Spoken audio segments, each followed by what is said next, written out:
United States and the Philippines reaching an agreement that would increase U.S. military presence there. And the news comes as tensions escalate between China and Taiwan.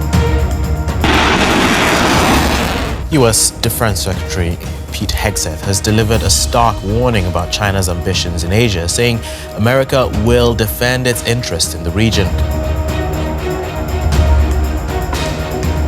Again, to be clear, any attempt by Communist China to conquer Taiwan by force would result in devastating consequences for the Indo-Pacific and the world.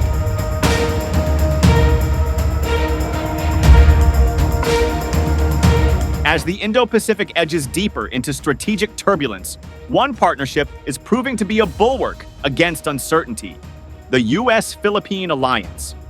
In a region where China's maritime assertiveness is reshaping the balance of power, old allies are finding new resolve. On May 30th, 2025, U.S. Secretary of Defense Pete Hegseth and Philippine Secretary of National Defense Gilberto Teodoro convened in Washington for a high-stakes dialogue that went beyond diplomatic pleasantries.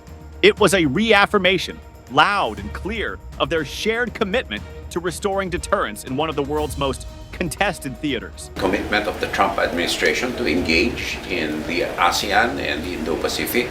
Of course, we will continue to enhance our bilateral and multilateral relationships, all with the vision of a free and open Indo-Pacific.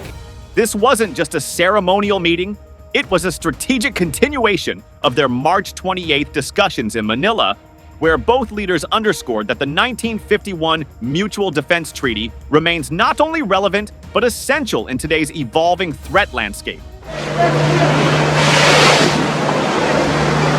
From Chinese gray zone tactics to militarized reefs in the South China Sea, the threats are no longer abstract. They're right on the Philippines' doorstep.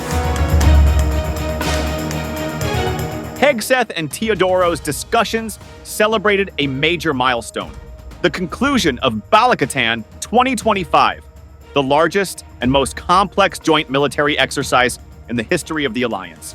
With over 14,000 troops and the deployment of cutting-edge U.S. systems, including the Typhon missile platform, NMESIS, and unmanned surface vessels, the exercise sent a strong message. Deterrence is back, and it's bolder than ever. But this evolving alliance isn't just about exercises and defense hardware. It's about forging a future-ready coalition, technologically adaptive, operationally sharp, and politically resolute. With new EDCA sites, strengthened cyber cooperation, and discussions on co-producing unmanned systems, the U.S.-Philippine defense relationship is shifting from reactive to proactive. As Secretary Hegseth aptly declared, deterrence is necessary around the world, but specifically in this region, in your country, considering the threats from the Communist Chinese. Deterrence is necessary around the world, but specifically in this region, in your country, considering the threats from the Communist Chinese, and that friends need to stand shoulder to shoulder to deter conflict, to ensure that there's free navigation. Whether you call it the South China Sea or the West Philippine Sea, we recognize that your country has stand very firm in that location and in defense of your nations. In that spirit, the May 30th dialogue wasn't just another bilateral meeting. It was a powerful signal to Beijing and beyond. The alliance is aligned, the resolve is real, and the Indo-Pacific will not be surrendered to coercion.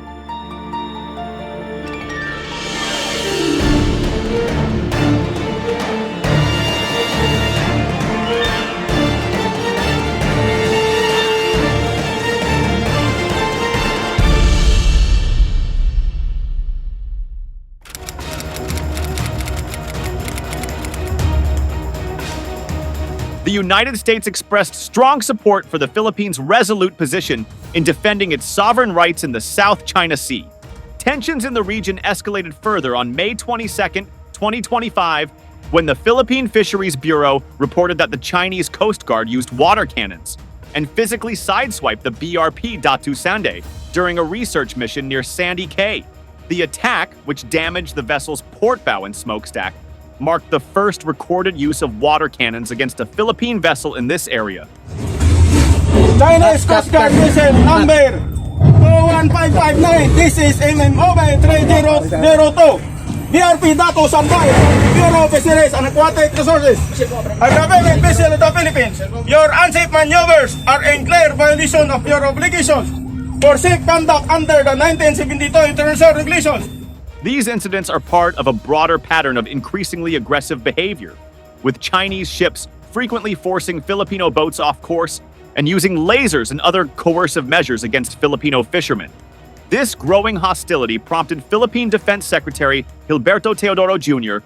to label China's expansive claims as the biggest fiction and lie, directly attributing the belligerents to President Xi Jinping and the Communist Party leadership. The Philippines does seek peace, but in this instance, it is important to have a sustainable peace that is based on our own resilience and alliances with like-minded partners. Teodoro warned that China's actions pose not just a regional, but a global threat, endangering vital trade routes and attempting to rewrite international law through force. He underscored that a fatal incident involving a Filipino at sea could trigger the U.S. Philippines Mutual Defense Treaty, an unequivocal red line. U.S. Secretary of Defense Pete Hegseth echoed these concerns, commending Manila for standing up against China's aggressive actions and reaffirming alliance commitments. There's a long line of countries in the past who have attempted to test U.S. resolve. We are resolved at this time, at this moment, to work with our partners to reestablish the warrior ethos, to rebuild our military and reestablish deterrence, and come alongside our allies and partners, first and foremost, in this region.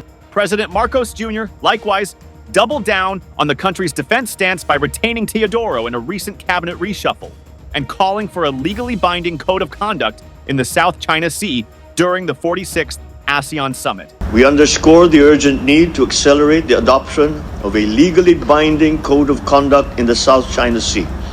This is to safeguard maritime rights, promote stability, and prevent miscalculations at sea. These statements and actions signal a deepening strategic resolve in confronting unlawful Chinese incursions. Both secretaries hailed the unprecedented scale and sophistication of Exercise Balikatan 2025, the 40th iteration of the joint U.S.-Philippine military exercise. Running from April 21st to May 9th, 2025, the drills involved more than 17,000 troops, including around 9,000 Americans and 5,000 Filipinos, with significant contributions from Australian and Japanese forces. The exercises spanned a wide range of domains: land, sea, air, cyber, cognitive, and even space, underscoring the multidimensional threats both allies aim to deter. One of the standout moments was a large-scale maritime strike off Zambales on May 5th, attended by President Marcos Jr. Notably, the U.S. Marine Corps deployed the cutting-edge Navy Marine Expeditionary Ship Interdiction System, NMESIS, to Bataan Island for the first time, enabling precise anti-ship capabilities in the Luzon Strait. NMESIS, mounted on unmanned light tactical vehicles, offers a sea denial capability with a range of approximately 100 nautical miles.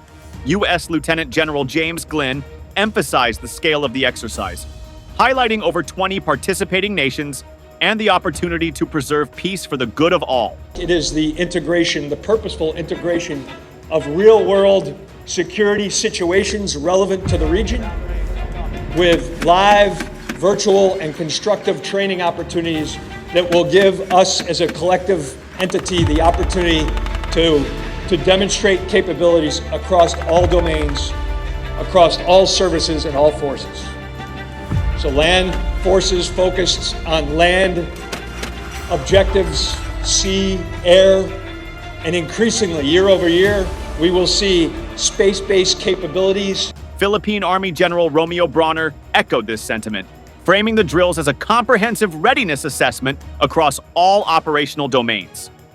U.S. Joint Task Force Commander Lieutenant General Michael Cederholm praised the expeditionary training with NMESIS as a milestone in maritime defense cooperation.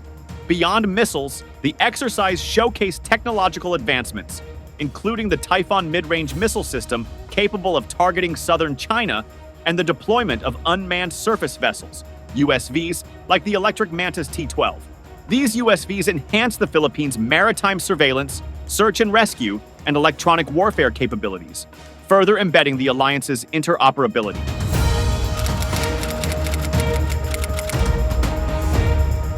A core message throughout the May 30th, 2025 readout was the mutual emphasis on transparency and strategic partnership as key to deterring further Chinese provocations. Both secretaries agreed that credible deterrence depends not only on advanced weaponry, but on open coordination and logistical depth.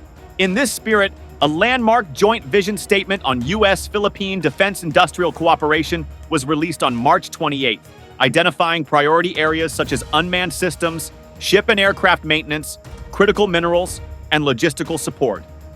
Secretary Teodoro stressed that sustained engagement is essential to restoring deterrence and maintaining global stability, while Secretary Hegseth highlighted the importance of logistics, arguing that advanced systems are meaningless without robust operational support.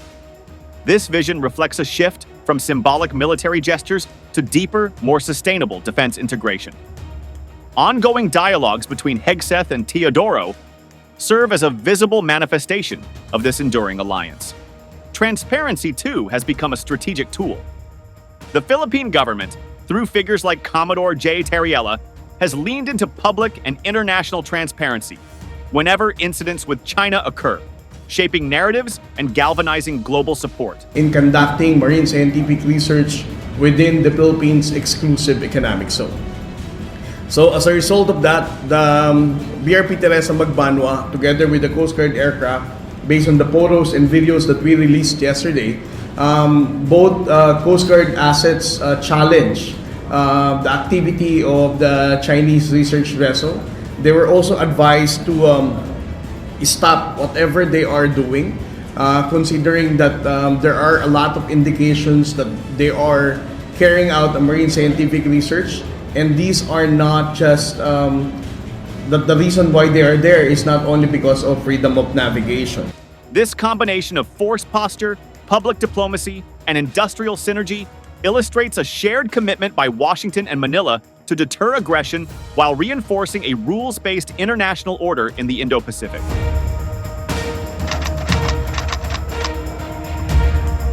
The U.S.-Philippines Defense Alliance has significantly deepened as of March and May 2025, marked by high-level meetings, the largest ever Balikatan exercise involving 17,000 troops, and the rollout of advanced systems like Typhon and NMESIS. Both nations have advanced cooperation through joint vision statements on defense industrial ties, expanded EDCA site access, cybersecurity campaigns, and large-scale training initiatives like the JPMRC Exportable at Fort Magsaysay. These moves reflect a shared emphasis on readiness and credible deterrence amid rising regional tensions, particularly in response to China's increasingly aggressive actions in the South China Sea, such as the May 22nd sideswiping of a Philippine vessel near Sandy Cay. Public support for stronger alliances, alongside multilateral engagement with Australia and Japan, underscores a broader push for resilience, deterrence by denial, and a stable Indo-Pacific anchored in international law. Thank you for tuning into our channel. If you enjoyed the video, please remember to like, share it with your friends, and subscribe to our channel for more in-depth analysis of global issues.